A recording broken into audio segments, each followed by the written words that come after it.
Pirmoji meilė.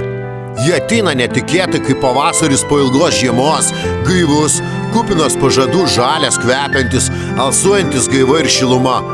Atsimenu ne datą, ne žodžius. Atsimenu jausmą, tą širdies virpėjimą, kai pirmą kartą pamačiau jos akis.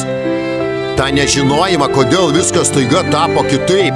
Muzika skambėjo garsiau, dangus buvo ryškesnis, o kasdienybė tarsi stebuklas. Mes buvome naivus, tikėjome, kad tai amžina, kad pasaulis sustos vien dėl mūsų. Ir niekas mūsų neišmokė, kad net ir gražiausias gėlės kartais nuvysta, kad net ir ta tikra meilė kartais iškeliauja. Ji paliko randą, neskaudų, bet gilų. Kaip pirmoji žaizda, kurios niekada neužmirši, nes joje slypi prisiminimas, kad kažkada gyvenai iš viso širdies, kad kažkada mylėjai taip ir galvojai, kad niekas niekada neskaudins.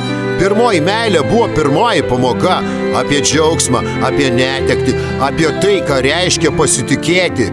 Ji negrįžta, bet ji visada gyvena tyliai kažkur giliai, kai kartais įstoji ir leidi savo prisiminti.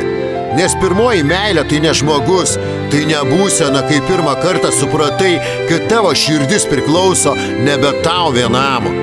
Real Dreams.